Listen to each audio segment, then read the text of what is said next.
What is going on? This is Scott Garber back in the saddle of the Profluent Sports Podcast, where we are highlighting founders, investors, executives across the sports business landscape. Today, I'm excited to go ahead and shine the spotlight on a new platform revolutionizing the way that we think about traditional sponsorship activation, coming to us from the great state of Indiana and Pacer Sports and Entertainment. Our good friends at Deloitte and Yieldmo are here on the screen with us. Typically, I would do an introduction, but with 3-on-1 today, I'm going to let everyone introduce themselves, and we're going to dive right into a heck of a conversation. Joey, bounce pass over to you. Excited to go ahead and introduce you to the audience, and let's kick this thing off. I mean, bounce pass, too. You're on your game this morning. I'm fired up. Joey Graziano, I'm the Chief Commercial Officer at Pacer Sports and Entertainment. And you referenced sort of, as we were talking earlier, around the sort of origin story of how we were thinking about this. And for us, I spent my last 6 years before coming over to the Pacers and Fever at the NBA and WNBA league offices. And there we sold global awareness. We've got, the majority of our fans outside the U.S. We're delivering these global campaigns for our partners. And then when I came on the team side, traditionally your business is bound by the geographic limitations around your arena. And so what you're offering to partners is incredible fan interest, demand, loyalty, but it is in a tight geographic environment. And so as we thought about sort of the growth of our business, the rise of the Indiana Fever being America's team, the Pacers certainly going on a run to the finals and us playing internationally, and then the incredible combination of the volume of events that happen in our market, things like hosting the first WrestlePalooza, Final Fours. We've got a true national audience. And what we wanted to be able to do is offer that audience an opportunity to be able to engage with our partners and our partners to engage with that fan anywhere they are in the world. And so we needed to be able to find the right tech partners to be able to help us bring that to life. And the first element of that for us was we think there's something really powerful about the fan. The fan is an incredible relationship. If you think, I like to say in our business, that it's an irrational decision to ever get off the couch. We live in an irrational business, and I love that. It means our fans are willing to tell us more about themselves. They expect more from us, and we wanted to be able to find more of those fans. And so that's really where we started to look for the right partner. And that's where Deloitte has been this just incredible backbone of global infrastructure and insights in helping us find not just Pacers and Fever fans around the world, but fans. And that's a real, I think, distinguisher of what we're bringing to market. No, it's really cool. And look at it, sitting on this side of it, we get to watch a ton of innovation in how sports properties are looking at where the puck is going, right? We're watching a lot of media get brought in-house. We're far beyond just putting butts in chairs and viewing a game, right? These are becoming global entertainment platforms that marry both digital and in person. And in the world that we're living in, we're over-indexing on these experiences. So to watch you guys leading the charge and building this platform to not just service the vanity side of the market, but to also be able to now actually show what do conversions look like and what are our fans actually looking for, I imagine just presents a whole new opportunity to leverage the amazing brands and assets that you guys have built. But behind every great idea, there's the engine that makes it go. So Li-Shen from Deloitte, I'm going to pass it over to you. Give us a little introduction, who you are and how you got into this amazing project. Yeah, sounds great. Thanks. Li-Shen Lee, I'm a partner at Deloitte. I lead our Converge by Deloitte for sports business. This is something that has been many years in the making. Deloitte has really done a lot of work around building at the intersections of industry-specific solutions as well as cloud engineering. And so about 10 years or so ago, we started building this Converge portfolio, and we've built various offshoots of that are industry specific. So we have Converge Prosperity, Converge Health, Converge Consumer. And so the origin story here is really that this really started as a business built around and has been proven in the consumer, retail, hospitality business. And in the last 3 years or so, we stood up Converge by Deloitte for sports, really to help take all of that success in the consumer industry and bring it to sports. And so that's kind of how this has started. It's about 3 years old.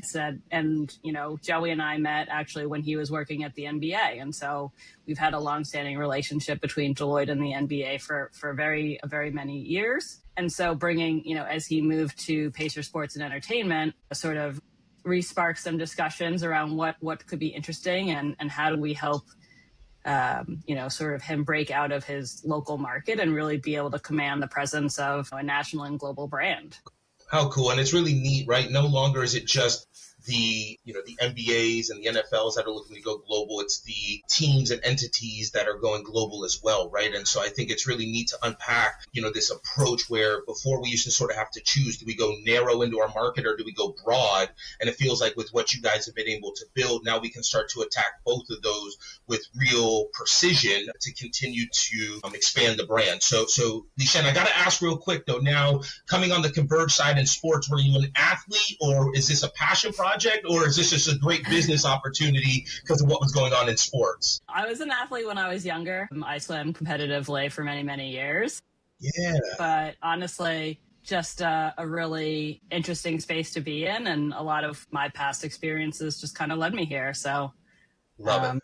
Very cool. Very cool. And Indiana, again, they just, continue to host swimming qualifiers, right? I mean, I feel like every great thing happens in Indiana. So, all right, they say we save the best for last. Eric Hurd from Yieldmo.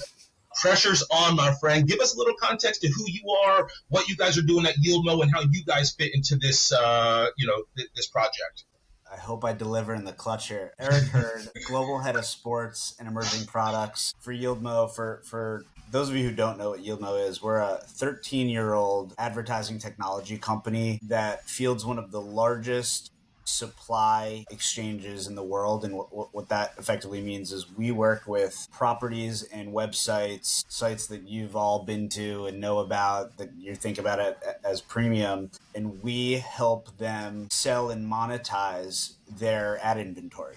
And we have access at the most premium of levels to do so. And what that entails to have a company like that is we have incredible product and technology that effectively provides Pacer Sports and Entertainment and Deloitte the ability to reach the fans we're all interested in reaching in the environments that are most contextually relevant. Like if you are reading about a player or if you are reading about a comeback story related to a team, we know exactly who and where those fans are and how to reach them with the most relevant advertisements from Pacer Sports and Entertainment partners. And so what we bring to this equation, Li-Shen and I have had a long-standing relationship. I have had the pleasure of working with her and helping to build the Converge by Deloitte for Sports solution previous to my time at Yieldmo. And what we're bringing to the table is this idea that teams and sports properties writ large, maybe they know 10 to 20%, and that's high, of their actual fan base and the first party data behind those fans. So in their CRM or relating to ticketing, but that other 80 to 90% of fans are relatively unknown to a team, yet they're incredibly valuable. Their appetites are insatiable for sports and they want to be engaged by the team or teams and their partners, just like those that have first party data. So we're coming at it from that angle, and we effectively take the Converge data, the Converge enriched data that flows right to fans, and we reach them and activate through our platform, which is built on AI and has an incredible product team behind it. It's really cool. And I think it's really interesting when we think about the three legs of this stool, right? We have the commercial asset, we have Converge, and then we have the monetization aspect as we continue to get to know our fans better and really understand what this flywheel consists of. Joe, I'm going to come down to you for the first question. Anytime we're doing something first of its kind, obviously we're living through a ton of change in sport right now. Talk to us, what was that initial, sort of re-spark with you and Li-Shen when you were like, this is the right property, this is the right time to be able to go ahead and bring these, outside partners together to go ahead and not just do it the traditional way, where we would typically rely on, sponsor activation or RSNs. What was that sort of like nugget that said this was like the time to go ahead and press go for our Pacers Sports and Entertainment organization? Yeah, I mean, a year ago we were playing in Paris against WNBA and the Spurs, and you would have thought, wow, the Pacers probably not a huge following in Paris. We ran something called the Quest for Gold scavenger hunt, and we had fans that were sleeping out the night before in front of partner locations, literally spending an entire night sleeping out in the streets of Paris to be able to be first in line for our drops. And I think I went to our ownership group and I used the line which now I've used in a lot of these, which is there are no big and small markets anymore. There's just good and bad content. And I think we've got incredible content that is emanating from Indiana. And so as we have that content, often what we then thought about is like, well, what are the traditional ways in which we've thought about bringing our business that maybe we should be open to reconsidering? So an easy example is we now direct market on behalf of our partners. We think we know enough about our fans and have the relationships and trust that we've built over decades with those fans that we know that we can serve them up the right product offering, an example, as they are headed back to school and they want to be able to find the right discounts and offers from our partners. We know that the right partner for a certain segment of our audience that may be in the market for a brand new car or a mortgage, or they're going on vacation and we want to be able to introduce them to the right partners in that environment. And so what we've been able to do is get really precise. And so when you do that, you feel very comfortable delivering your fans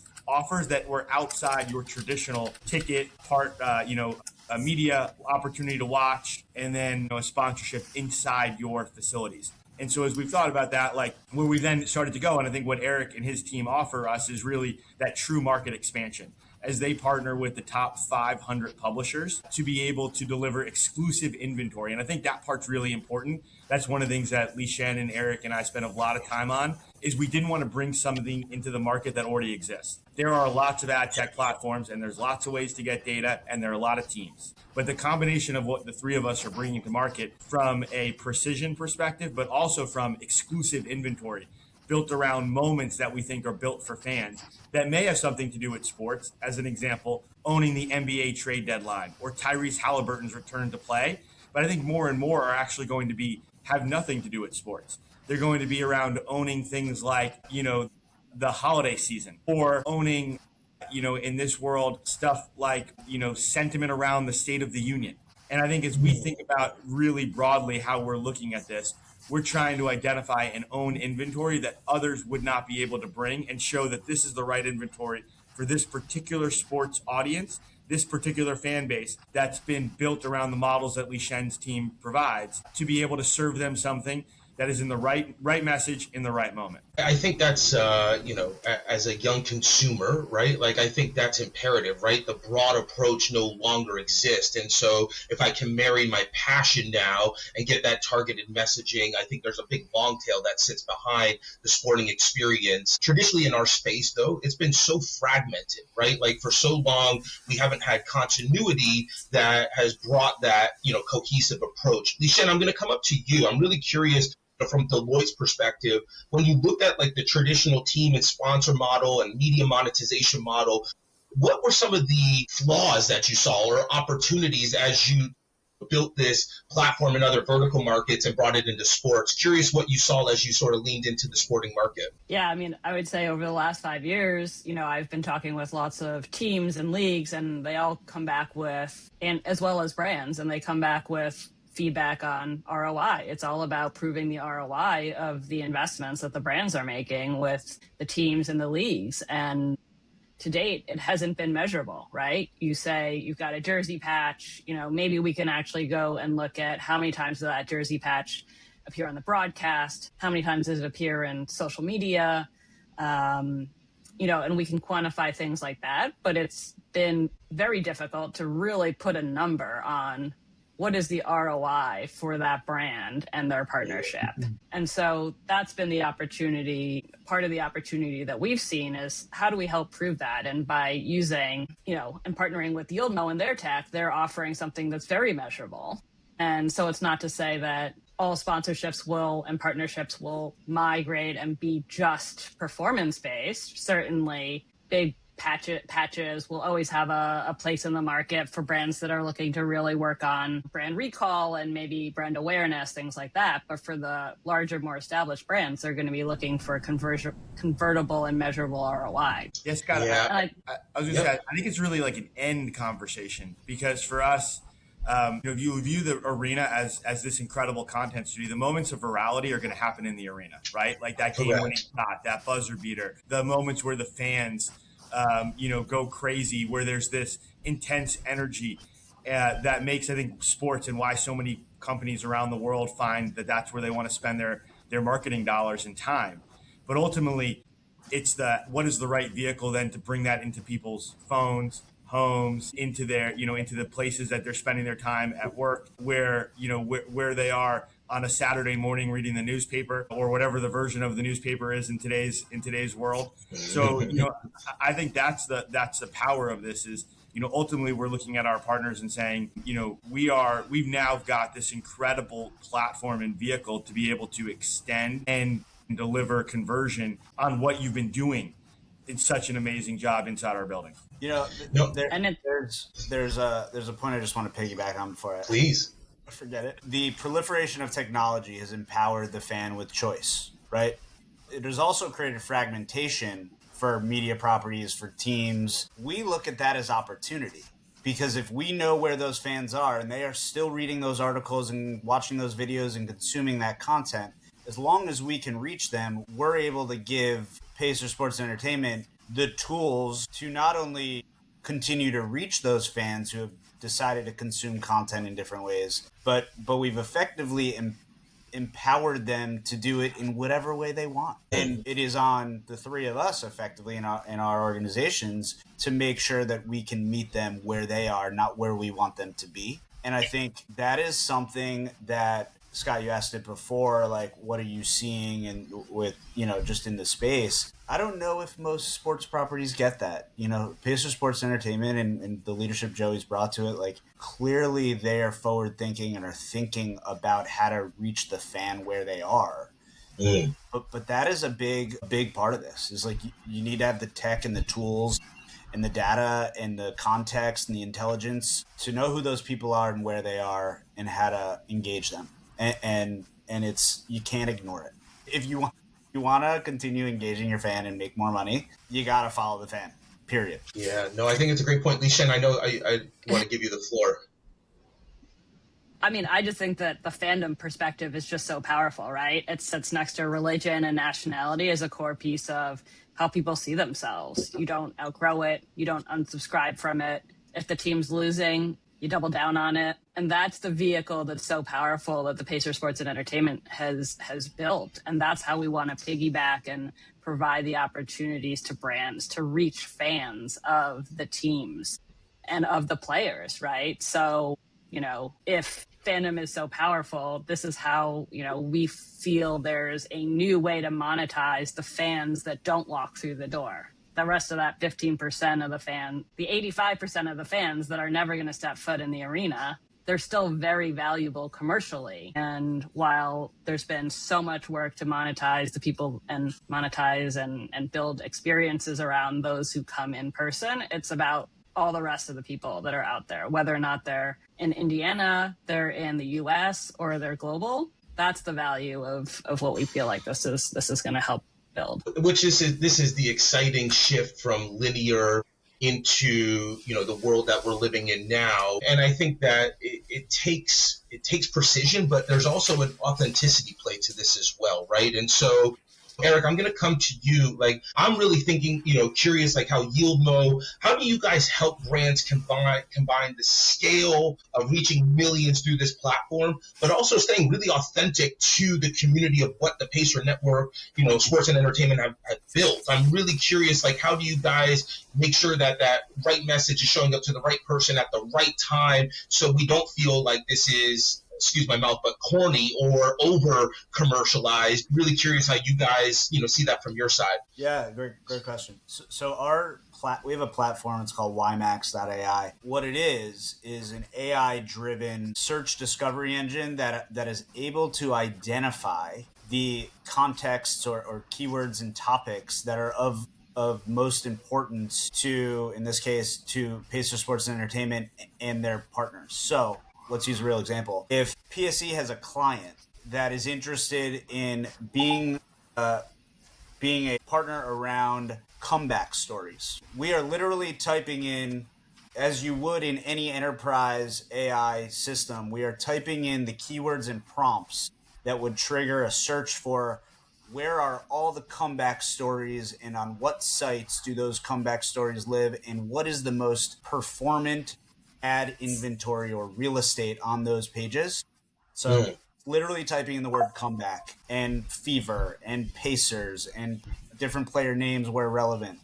And what that delivers back to us is we are using AI search tools to scan the entire open web. We're talking like 300 million plus pages every few seconds. We can tell Joey and his team, well, there are 9 million available impressions against comeback stories on top sports sites over the next 24 hours or projected over the next year. And I'm using comebacks as an example. Could be stories of perseverance, could be celebratory moments, those who hit triple doubles. Like, you pick the topic, and what's most important to PS&E and their partners. Our technology enables the discovery of where that content and those placements are. And so what we really value as a company is transparency. And what is lacking, candidly, in the rest of the ad tech space is transparency.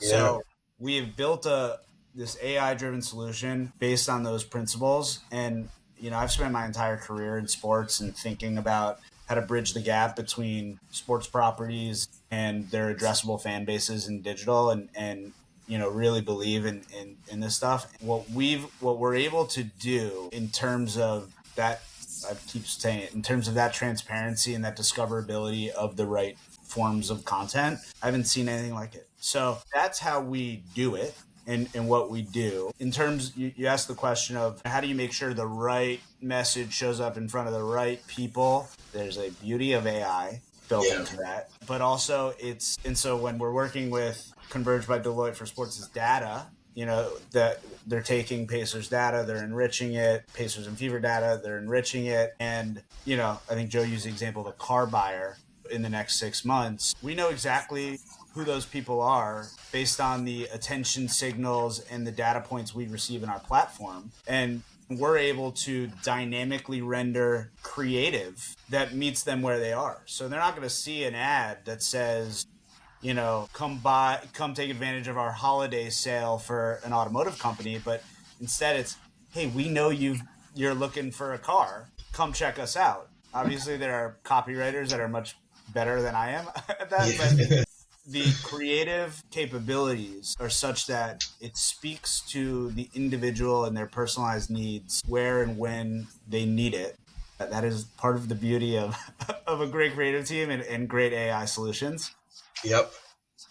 No, it's really cool. And I mean, I think for so long there maybe been a negative connotation. We were over inundated with ads and it was too commercial. Listening to you guys, this almost feels like it could be a benefit for the consumer. The more I understand you, if it aligns with my passion, if it aligns with my trust, and I can serve up the right opportunity, it feels like now this could sort of flip the script and become a tool for the end user to get more benefit out of the properties that I engage with daily. Joe, I'm going to come to you real quick. I want you to put your commercial hat on, right? Because as we're talking, I'm thinking about this, whereas before we were sort of limited to, maybe one brand per category when we were confined to, the physical arena. How does the ability to sell multiple brands per category change the sponsorship economics for Pacer Sports and Entertainment when we think about a platform like this with such reach and such precision? Yeah, I mean, I think it's important as we've put this together that this is just, it's a tool, right? Like we're not selling ad tech to our partners.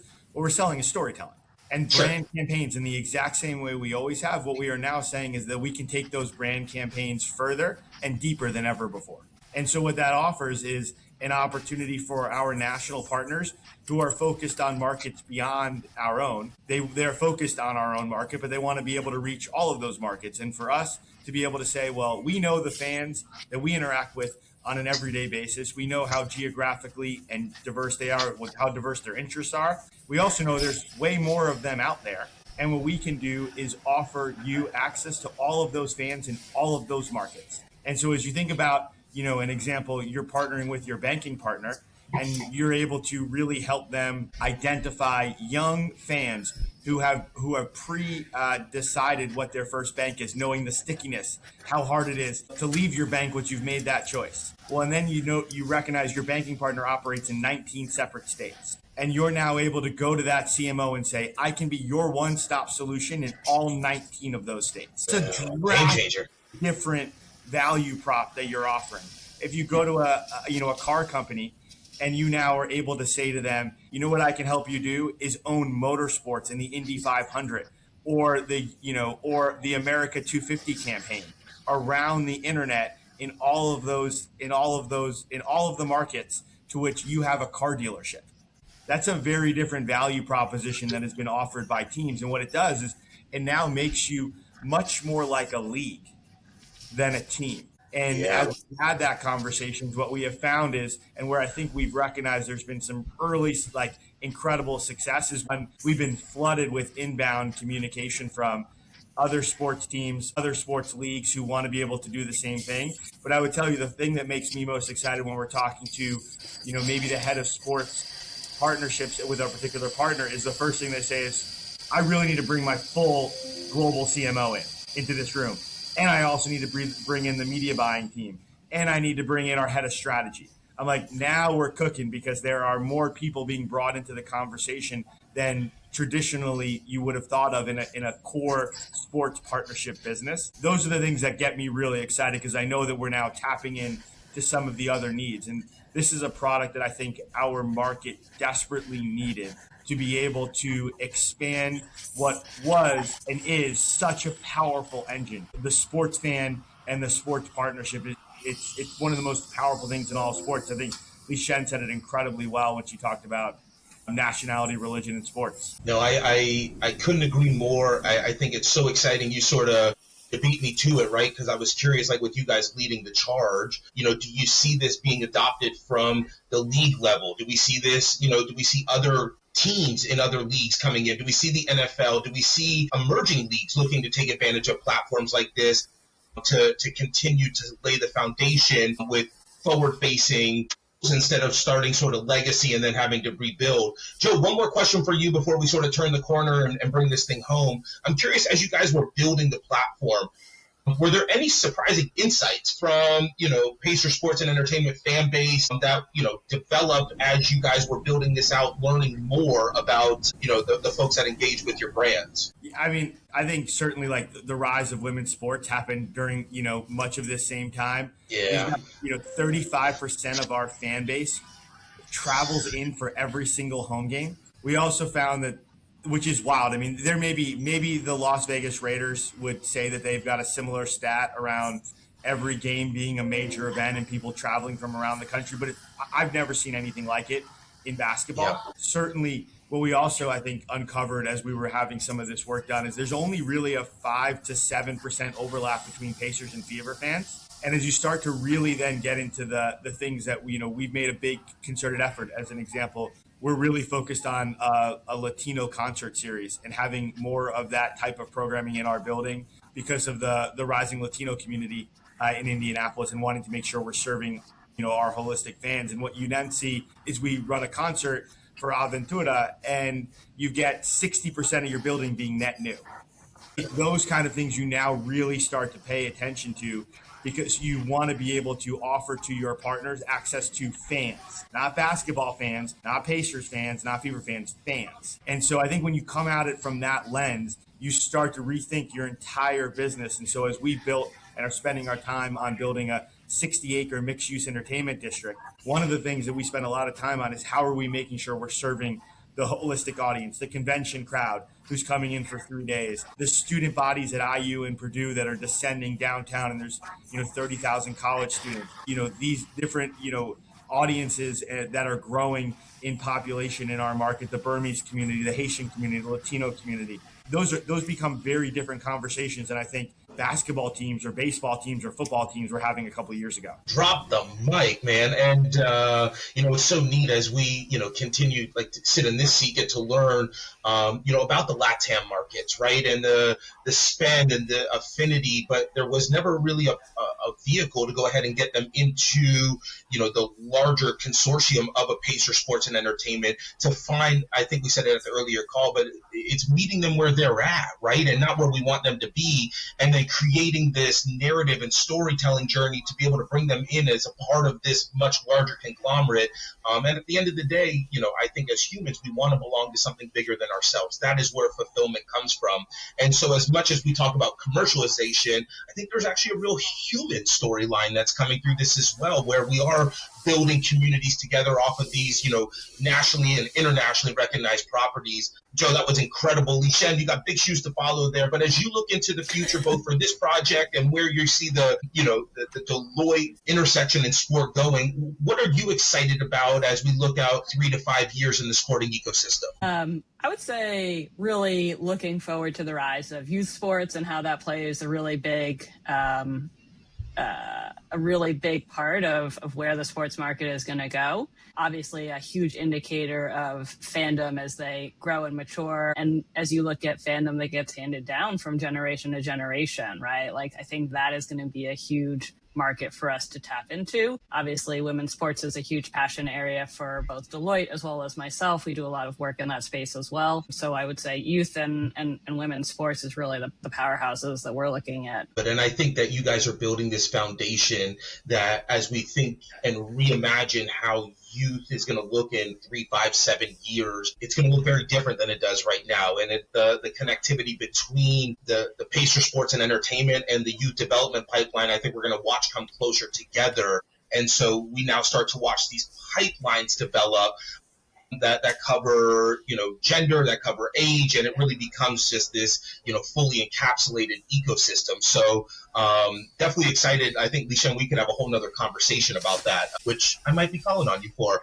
Eric, I'm going to ask you. I'm going to ask you. I was genuinely curious about this beyond just sort of where you see the market in a few years. But connected TV has been one of the things that we've been hearing a lot about, right? And so you guys are meeting folks where they're at. But I'm curious, like with streaming, with sort of this whole connected environment, do you guys have that on the roadmap within this project, or how do you guys think about leveraging the connected TV element of the ecosystem? Connected TV is very much part of this solution. At the end of it, the easiest way to think about what we're able to do is if it's connected to the internet and it is served by an ad server, we're able to do it. And so it's really that simple. An interesting thing I see with CTV, and this comes back to a point Joey made earlier, is sports writ large has a business model built around it that really values and monetizes the 3 hours on the court.